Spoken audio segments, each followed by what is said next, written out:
Halo Pak Marius, Bu Suryani. Halo Bu Ida. Minta rekomendasi PTS yang ada jurusan teknologi pendidikannya dong. Universitas Ibnu Khaldun Bogor aja. Selain teknologi pendidikan, ada program studi apa lagi? Nah, selain TP, ada S2 Pendidikan Agama Islam, ada S2 Ekonomi Syariah, ada S2 Manajemen. Tahu nggak sih Bun? TP itu akreditasinya A loh, keren gak tuh? Oh, keren sekali. Bisa daftar online nggak sih? Bisa dong. Tinggal klik website spmb.uik-bogor.ac.id atau menghubungi 0251 8350 884 atau bisa langsung datang ke kampus UIK Bogor di Jalan KI Haji Soleh Iskandar KM2 Bogor. Teknologi pendidikan keren, keren, keren.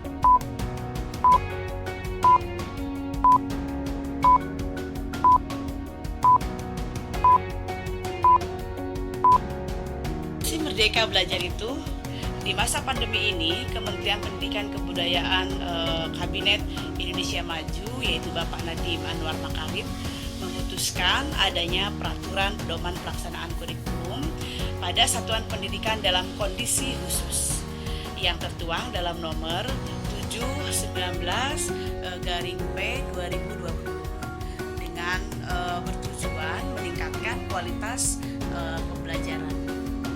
Dan kurikulum pada satuan pendidikan kondisi khusus ini memberikan fleksibilitas bagi sekolah untuk memilih kurikulum yang sesuai dengan kebutuhan pembelajaran siswanya.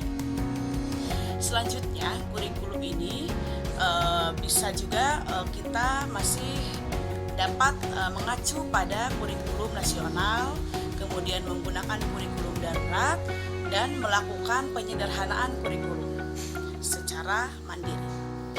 Dan bisa ketiga-tiganya kita bisa pergunakan tergantung daripada keadaan di sekolahnya masing-masing. Pada kurikulum darurat ini pun dilakukan pengurangan kompetensi dasar untuk setiap mata pelajaran sehingga guru dan siswa dapat fokus dalam kompetensi esensial dan kompetensi prasyarat untuk kelanjutan pembelajaran di tingkat selanjutnya. Adapun kurikulum darurat ini di masa pandemi ini memudahkan proses pembelajaran. Ini berdampak pada kemudahan siswa dan juga guru dan juga orang tua. Selanjutnya dampak untuk guru, tersedianya acuan kurikulum yang sederhana, kemudian berkurangnya beban mengajar, guru dapat fokus pada pendidikan dan pembelajaran esensial dan kontekstual. Kesejahteraan psikososial guru pun akan meningkat. Yang kedua, berdampak pada siswa. Siswa tidak dibebani tuntutan menuntaskan seluruh capaian kurikulum dan dapat berfokus pada pendidikan dan pelajaran yang esensial dan kontekstual. Kemudian kesejahteraan psikososial siswa pun akan juga meningkat. Selanjutnya dampaknya juga bagi orang tua. Dampak bagi orang tua mempermudah pendampingan pembelajaran di rumah, kemudian kesejahteraan psikososial orang tuanya pun meningkat. Karena itu kurikulum darurat ini diharapkan dapat membantu mengurangi kendala yang dihadapi guru, orang tua, dan anak selama di masa pandemi ini. Kemudian prinsipnya kebijakan pendidikan itu prinsipnya ada dua di masa pandemi COVID-19 ini. Yang pertama adalah mengutamakan kesehatan dan keselamatan, baik itu buat peserta didik, kemudian tenaga pendidik, keluarga, dan masyarakat. Itu adalah prioritas utama dalam kebijakan kurikulum darurat ini.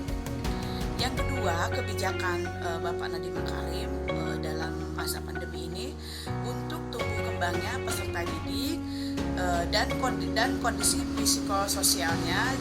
Jadi di masa pandemi ini harus tetap melakukan pembelajaran, tetapi dengan tidak tatap muka, pembelajaran dengan jarak jauh.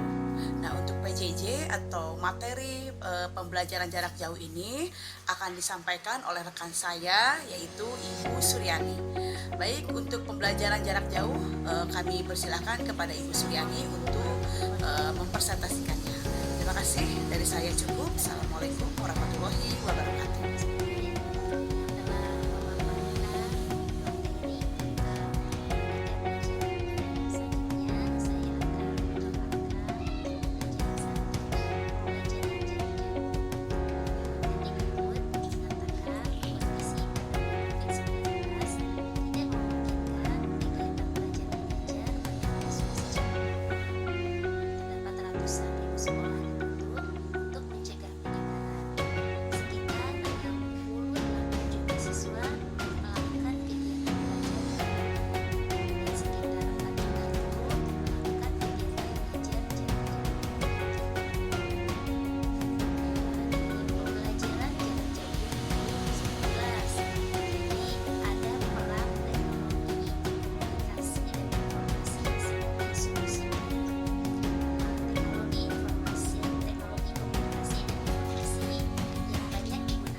Kemudian teknologi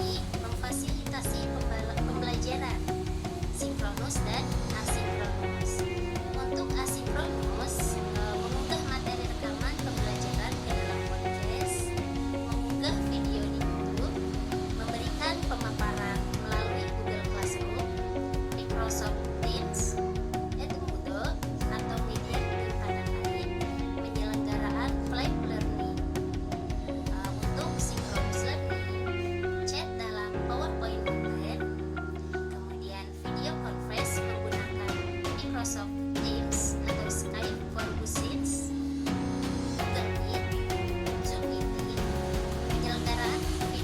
penyelenggaraan video conference dapat mengikuti panduan penyelenggaraan pembelajaran berbasis video conference. Kemudian di pembelajaran sinkronus dan asinkronus learning ini, di pembelajaran jarak jauh mempunyai kendala. Yang pertama, kendala dari guru. Guru kesulitan mengelola pembelajaran jarak jauh dan cenderung fokus pada penugasan guru. Yang kedua, waktu pembelajaran berkurang sehingga guru tidak mungkin memenuhi beban jam mengajar. Yang ketiga, guru kesulitan komunikasi dengan orang tua sebagai mitra di rumah. Selanjutnya, kendala yang dihadapi orang tua. Yang pertama, tidak semua orang tua mampu mendampingi anak belajar di rumah karena ada tanggung jawab lainnya seperti bekerja, urusan rumah, dan lain sebagainya. Untuk kendala yang dihadapi orang tua yang kedua, yaitu kesulitan orang tua dalam memahami pelajaran dan memotivasi anak saat mendampingi belajar di rumah. Selanjutnya, kendala pembelajaran jarak jauh yang dihadapi oleh siswa atau peserta didik. Yang pertama, siswa kesulitan konsentrasi belajar dari rumah dan mengeluhkan beratnya penugasan soal dari guru. Bahkan ada beberapa sekolah yang langsung memberikan soal tanpa memberikan penjelasan materinya.